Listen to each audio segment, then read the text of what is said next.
estrellas caen, se levantan, auxilio en una aturdida intimidad que intimida.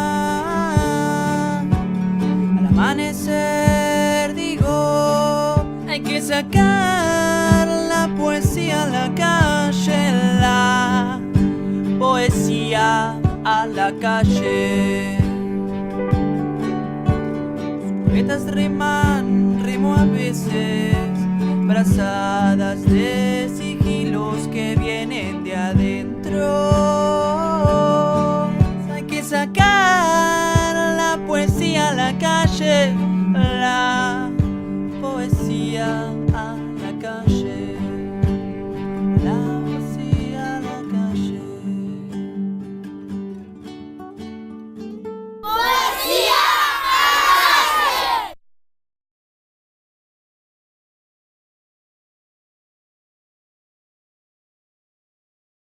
Y después, con respecto a su obra, ¿cuántos libros publicados más o menos tiene? Demasiados. ¿Qué sé yo? Siempre digo más de 20, más de 25, pero... Hay muchos que están publicados en el exterior. Sí, muchos sí, en América Latina y en Europa. Desde muy joven me pasó también. No sé cómo no me conecté con un tipo extraordinario, Fernand Verhessen, que era un belga, que era un hispanista, que dominaba el castellano, que estaba traduciendo a los grandes poetas de América Latina, por ejemplo. Y bueno, y él enseguida, no sé cómo, le mandé unos libros, me publicó un libro. Yo tenía 20 y tantos años, 26, traducido. Y después siempre tuve contacto con nuestro continente y con Europa. Y ahora, últimamente se vienen acelerando. Las publicaciones. Sí, el año pasado salieron 3 o 4, 2 en Francia, el primero en Inglaterra, ahora sale en Brasil el segundo. En estos días hay otro en Francia que lo tradujo un poeta buenísimo que ya cansé, que es el traductor de Hellman y de Quevedo y de Juan, uno de los más grandes traductores. Vivió 7 años en España y tradujo un libro mío y lo aceptó una editorial y va a salir ahora. Y también al mismo tiempo, el año pasado, en gallego me publicaron, en España, pero en Galicia, en idioma gallego. Ahora van a traducir, ya me mandaron la tapa de un libro mío que es como... Yo de narrativa escribí muy poco, un libro chiquito que se llama El fondo del asunto, que lo publicó Torres Agüero, y otro que es como bastante autobiográfico, ¿no? Es un poco todo, que se llama Tango del Gallego Hijo. Y ese salió en Galicia en castellano hace muchos años, y ahora en una editorial de gente muy moderna. ¿Y ensayo publicó?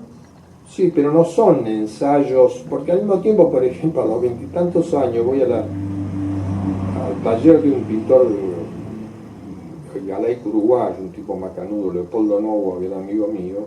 Ahí estaba Elizabeth Ascona Cranwell, que era una de las poetas que colaboraba en la revista, y ahí estaba Daniel Desen, que era el director del suplemento literario de la Gaceta de Tucumán. Y ahí nomás me propuso escribir en la Gaceta, y la Gaceta era el mejor suplemento literario argentino, porque a diferencia de los otros, de los famosos, de la Prensa y la Nación, durante la Gaceta de Tucumán todos eran firmados, es decir, la crítica era firmada. En la Nación y en la Prensa eran anónimas, muy tarde empezaron a firmar, entonces te tiraban encima el diario. Después había en la Gaceta el ofendido, digamos, tenía derecho a publicar una respuesta al crítico 2 veces, y el crítico a contestarle 2 veces así que yo tuve muchas polémicas. Como era muy joven y de vanguardia, digamos, había muchas, y yo te decía lo que me pasaba por la cabeza. Y ahí colaboraba muchísima gente, de David Viña, Molinari. Cuando tenían que mandar un libro a criticar, le mandaban a un escritor del interior a alguien de la capital, y cuando era de la capital se lo daban a alguien del interior. Yo enseguida me sentí argentino y latinoamericano y tuve que salir muy joven. Y me acuerdo que fuimos en un camión en Forte hasta Villazón, y pasé por Tucumán. Ahí conocí a Manuel Castilla, al Cuchi Leguizamón, lo fuimos a visitar, a Raúl Galán, poeta jujeño, me quería mucho y murió muy joven. Colaboré en la revista Tarja, que es una revista que se hizo en Jujuy, donde estaba Néstor Europa. Sí, que era muy importante. Y me publicaron un poema sobre apartheid, porque hay un blanco en esa que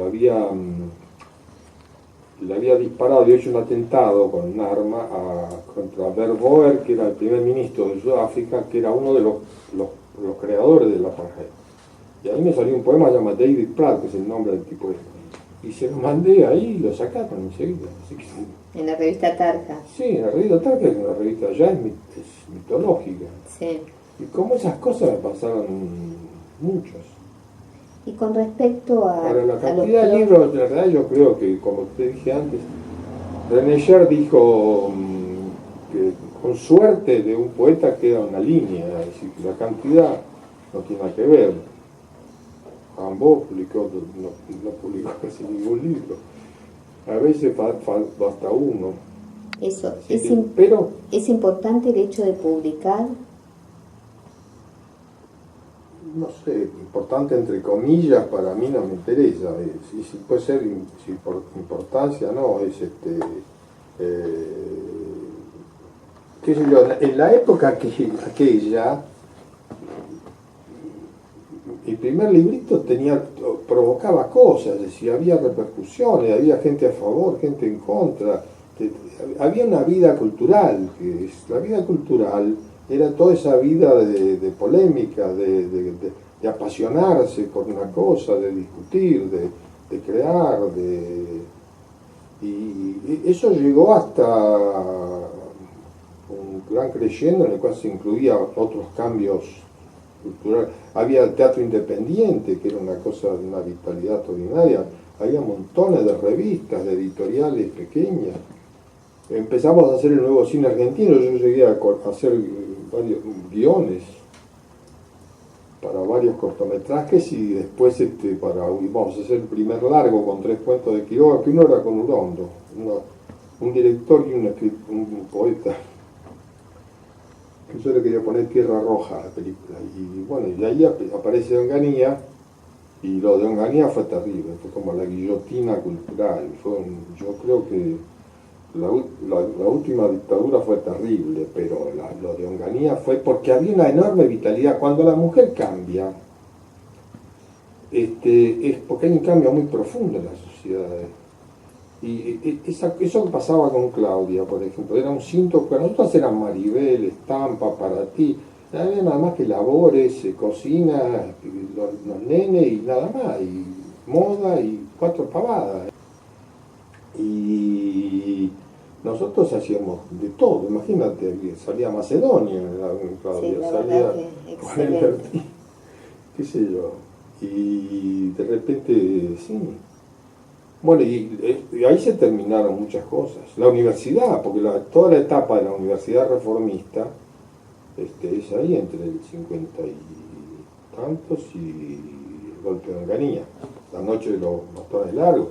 Había una enorme vitalidad en el cultural y esas cosas han ido, la falta de libertades y de derechos de expresión y a la crítica, y si no hay pensamiento crítico no hay ningún porvenir para nada. Hay que sacar la poesía a la calle, la poesía a la calle, la poesía a la calle. Hay que sacar la poesía a la calle, la poesía a la calle, la poesía a la calle. Y con respecto volviendo a los libros, ¿no? Sí. Muchos prólogos se lo hicieron distintos Sí. poetas y escritores conocidos. ¿Y cuál fue la relación con Gelman? Y con Juan nos conocíamos, nos reencontramos en Medellín, en el Festival de Medellín, y porque claro, la vida de él no coincidía con la mía. Lo mismo pasó un poco con Pacurondo también. Y nos reencontramos y él era una familia. Fue como una... Él no me dejaba ir a hoteles, me tenía que ir a la casa. Era una personalidad además entrañable, muy afectivo, muy para nada pagado de sí mismo. Pues yo lo felicitaba por un premio que le habían dado en México. Y él me contestó en un mail: los premios no escriben por uno. Yo estaba en la casa de él y él se encerraba, estaba con uno, te decía qué querés desayunar, y se ocupaba de ir a traer las cosas, al otro día tenía, o después se sentaba con vos a la tarde a tomar una copa, pero al momento se encerraba en el cuarto y quedaba ahí. Era muy... ¿Era solitario? No, pero porque tenía una vida interior para trabajar, sí. ¿Y con Paco Urondo? Bueno, Paco yo lo conocí, él me llevaba unos cuantos años, en aquel momento en la revista éramos muy íntimos durante todo ese periodo. Tanto que bromeábamos, por ejemplo, Francolfo Uronzo y Rodisco Alondo. Hay un poema que escribimos a medias, una línea cada uno y que se perdió. Me acuerdo solamente de una línea que no sé de quién de los dos es, que es una morena que viene hacia nosotros. Otra vez hicimos uno en que sí, ese sí salió en una revista, con Edgar y con él. Él me llevó a Santa Fe, porque él era santafesino, me llevó a colaborar con él muchas veces. Y lo primero que allí conocí a Gola, conocí a pintores y a mucha gente, y cruzamos a Paraná por las lanchas, no había el túnel, los lanchones, y ahí estaba Juan L. Ortiz. Y eso fue un descubrimiento de que todas las cosas que yo pensábamos de lo que debía ser la poesía, es decir, completamente apartada de la vida, supuesta vida literaria, entre comillas, de lo importante, de pensar en los premios, de las ediciones comerciales, de todo lo que hoy parece importante. A Juan había estado en crítica, porque él era amigo de Emma Barrandegui, que creo que era anarquista, y la mujer del dueño de Crítica, de Salvadora Medina Enrubia, es una mujer extraordinaria, era anarquista. Ella era la mujer de Botana, que era un personaje de mucho plata y poder.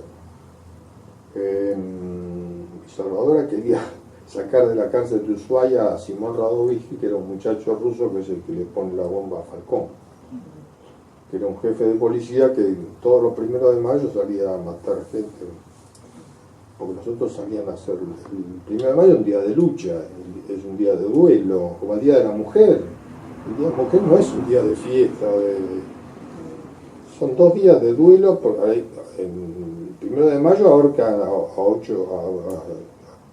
4 o 5 dirigentes sindicales anarquistas porque pedían la jornada de 8 horas, y como la matanza de la Patagonia, lo que pedían era un baño por cada barraca. Es terrible cuando uno lee lo que pedían. Y lo de la mujer también, son unas obreras que estaban en una fábrica textil que se incendia. Hay una película muy buena. Con el tema, ¿no?, de todos los libros publicados, haciendo como un inventario de los ejes de su poesía. En general es como Pedro Salinas dijo: el lenguaje tira de uno, y de repente esas cosas que leí, yo no me siento con la intención, digo, voy a escribir esto. Son cosas que de repente en la calle me sale una línea, o en el colectivo tenía que anotar, después la desarrollaba, y tirando de eso sale otra cosa que a lo mejor... Ahora es extraño porque desde un comienzo, y cuando era un chico, me surgían textos que a mí mismo me sorprenden todavía hoy, y en ese momento, porque lo comentaron ahí cuando los primeros poemas que me publicaron, decían algo así como que yo se unían en los poemas míos las conquistas de la vanguardia con el lenguaje cotidiano, con las invenciones del lenguaje. Y es verdad, y por eso digo que hay una cuestión de oído. Y además el tango, por ejemplo. El tango en el 40, los letristas de tango son escritores en este momento, por ejemplo, ¿qué poeta hacia las aliteraciones que hace el Gilo Espósito? Calle como valle, río sin desvío. Hay al tener que cantar, la poesía es canto, es decir, tiene que haber una música, aunque sea una música de la mente también, pero es la música del sentido, que esto se lo plantea Mallarmé y empezó a cada uno por su lado. No hay ninguna definición que llegue a alcanzar, a cubrir todos los dominios de la poesía. Y sin embargo, Baudelaire dijo que todo gran poeta esconde a un crítico, pero es muy difícil que ocurra lo contrario, es decir, que de un crítico salga un gran poeta. En realidad la prueba de ello fue, pienso yo, modestamente, Paul Valéry. Paul Valéry es un poeta extraordinario, de una gran exigencia, tanto que durante 20 años dejó de escribir, por ejemplo, poesía. Y el poema famoso El cementerio marino se lo sacan, porque él decía que un poema se abandona, nunca se concluye. Es decir, y él tiene una cantidad son como pensamientos, aforismos, de textos cortos, que no me acuerdo cómo se llaman, son muchos libros, son como 12 libros de eso, Carnet o algo así, tel quel. Y en uno de ellos dice una de las definiciones, no de la poesía, que en realidad es un ente que no... Después podemos llegar a eso también. Pero él dice que el poema, en francés es citación, es vacilación, oscilación. El poema, esa prolongada oscilación o vacilación entre el sonido y el sentido. Yo cuando leí eso me sentí deslumbrado porque ahí está todo. Y claro, no era ninguna novedad. Muchos años después, hay un libro que tengo de Chomsky, que lo leí mucho después, y el que decía aquello era un artista, indudablemente. Y Chomsky, que es un lingüista, es un científico, dice en su libro El lenguaje y el entendimiento común, me acuerdo por la cita esta, dice que toda lengua, dice Chomsky, no es sino cierta relación entre sonido y sentido. Es prácticamente lo mismo, pero lo percibió primero un artista. Y eso está en el lenguaje, es decir, el lenguaje no es una cosa fija o muerta. Nadie habla en estado de diccionario, ni vive en estado de diccionario. Las mismas palabras cambian de sentido según la cara que pongas, el contexto, cómo la entones. Entonces la poesía trabaja con todas esas cosas, con los contextos que cambian. Imagínate un poema de amor de una mujer que la dejó el novio o el amante o el marido y escribe un poema que se llamaba El desaparecido antes del 76, ¿no? Pero es ese mismo poema, y ha ocurrido esos contextos que cambian de sentido por acontecimientos ajenos al poema. ¿Y se puede decir que un poema es bueno o malo? ¿Hay algo se puede que lo decir, pero determine? como una apuesta personal. No se puede decir en un sentido magisterial, académico, digamos, profesoral. Es ridículo decirlo porque, y menos en esta época donde lo de bueno y malo ha desaparecido, ha sido borrado, todo vale. En el tango Cambalache de Discepolo, que es del año 35, creo. Ya sabemos todo lo que significa el tango cambalache socialmente y culturalmente, pero hay una línea que a mí me parece que todos teníamos que tenerla presente, que dice: nada es mejor, todo es igual. Es decir, si nada es mejor, todo es lo mismo, ¿no? Entonces lo de bueno o malo tiene que decirlo uno personalmente. Además, en distintos momentos se puede cambiar la perspectiva de uno mismo. Yo puedo decirte una línea de un poema, por qué me gusta o no. Pero no hay algo que determine. Hay distintas poesías, hay distintas poéticas, hay, qué sé yo, a mí me gustan poetas que son diferentes, en general me gustan poetas que encarnan eso del sonido y el sentido, no que hay una música del sentido. Por eso la traducción de la gran poesía yo creo que es imposible, que es una utopía, porque una gran poesía, un poema logrado, está hecho carne y sangre y oxígeno y aire y pulmones y sexo en su lengua, en su idioma. Es como tratar de agarrar un ser orgánico y pasarlo a otro orgánico, a otra esfera, digamos. Cambiarlo del reino animal al vegetal, qué sé yo. Y al mismo tiempo es irresistible la tentación de hacerlo, ¿no? Valéry dice en algún momento: la prosa agota su valor de cambio, porque hay un momento en que le encargan, era muy importante en París, el Collège de France es un organismo que está al lado de la Sorbona, de la universidad, y es como un centro universitario, no es como para cursar una carrera, sino que hay grandes pensadores, invitados especialmente, inclusive por el ministro, dictan seminarios.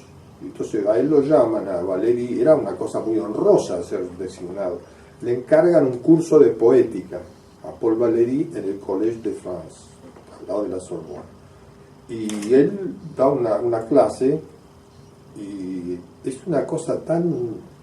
yo tuve una pequeña editorial mía en los 70, y ahí publiqué esto, se llama... porque Gallimard lo publicó, son los apuntes o lo que los estudiantes anotaron, porque no fue nunca más, dio una sola clase, y en el tiempo de la Guerra Fría, era un mundo muy maniqueo, digamos, de blanco y negro, no estabas a favor o en contra, si criticabas a uno, sé que estabas a favor de los otros, y con eso no había muchas posibilidades de vida cultural. Y entonces se pensaba que, por ejemplo, que los artistas esos del siglo XIX, como que hablaban del arte por el arte, que estaban contra el pueblo, que querían hacer un arte elitista para no llegar al proletariado. Y no es así. El arte por el arte, y Baudelaire lo dice claramente, para defender al arte de la burguesía en ascenso. Es todo lo contrario. Y bueno, Valéry es un poco uno más contemporáneo de ese tipo de pensamiento. Sin embargo, como él habla siempre del espíritu, lo consideraban en la época de la Guerra Fría como un idealista, ya está, es un hombre que está fuera del materialismo, que es un enemigo, qué sé yo, ni se lo leía. Era un prejuicio, porque cuando habla de espíritu, después yo encontré que Valéry dice que el espíritu es potencia de transformación. Él no hablaba del espíritu en un sentido, inclusive hay citas de él que son temas sociales, y esa primera clase del curso de poética está toda hecha en términos económicos, porque me ha dicho un psicoanalista hace poco, pues yo le comentaba esto, y él me dijo que Valéry, él estuvo en el Museo Valéry en Sète, en ese festival que yo estuve, porque Valéry nació ahí en Sète, en Francia, y ahí nació también Georges Brassens, el cantador. Y el cementerio marino es el cementerio de Sète, que está sobre el monte Saint-Clair y mira al Mediterráneo. Y todo ese curso está hecho en términos económicos. Él habla de producción, de valor, de consumo, y Y entonces yo digo, pero el marxismo tenía que ser muy primitivo, muy romo, para no darse cuenta de lo que había. Y me dice el psicoanalista que él sabía perfectamente de Marx, que había leído todo de Marx. Y en otra parte yo encontré esta que te decía, él dice al pasar, la prosa agota su valor de cambio. Es decir, el valor de cambio cuando el valor que tiene una cosa se pierde o se agota, ¿no? Claro. Pero yo intuyo que entonces poesía sería lo contrario, que poesía es lo que no agota su valor de cambio. Totalmente. ¿Entendés? Es decir, la poesía es como el lenguaje. No sé quién, no sé si fue Heidegger. El lenguaje mismo es la poesía, porque el lenguaje no podemos, ni a uno mismo logramos decirnos todo lo que querés decir, nunca se termina. Es inagotable. Un final. Sí. Uno de los últimos grandes filósofos que produjo Europa fue Ludwig Wittgenstein. Él era lógico, es decir, la lógica, dice él, es lo que se hace cargo de sí misma, lo que llega a lo máximo que se puede llegar. Pero en el camino hacia esa ambiciosa perspectiva o idea, se encontró con el lenguaje. Y el lenguaje no termina de... Dice, si entre el signo y lo designado hubiera algo que no se puede determinar, entonces debe haber algo que va más allá de la lógica. Y yo creo que la poesía es el intento. El lenguaje tiene una carencia y al mismo tiempo es una cantera. Esa carencia es con la cual trabaja la poesía, pero la misma que no es la carencia de tipos de poetas exquisitos o que están viviendo en la nube o pensando en el sexo de los ángeles. Está en el lenguaje cotidiano. Y si hay una crisis en la poesía, no acá en el planeta, si hay una crisis desde hace décadas en la producción y en la circulación de la poesía, que no es si vende mi librito, si me elogia mi librito, pues la crítica ha desaparecido, no hay más crítica. Antes había crítica, qué sé yo, había polémica. Sí, ahora no. Ahora no, es todo como una masa informe, todo vale, jajaja, todo es lo mismo. Es una manera de que cada vez el cerebro, la mente no se ejerce, digamos, como un músculo que se atrofia. Rodolfo, le agradezco muchísimo esta Agradezco entrevista la paciencia. y realmente, bueno, vamos a volver a tener otra charla. Esta es la primera. Estuvimos charlando con el poeta Rodolfo Alonso de Buenos Aires y como siempre digo, es importantísimo que la poesía se difunda, que pase a ser algo cotidiano. Nosotros en este programa estamos entrevistando a los poetas que desde distintas regiones del país nos vienen a contar su experiencia poética. Hasta el próximo encuentro. Las elegías caen, se levantan, auxilio en una aturdida intimidad que intimida. Al amanecer digo, hay que sacar la poesía a la calle, la poesía a la calle. Los poetas rimo a veces, brazadas de sigilos que vienen de adentro. Pareciera ser una lucha contra la corriente, pero no lo es. Hay que sacar la poesía a la calle, la poesía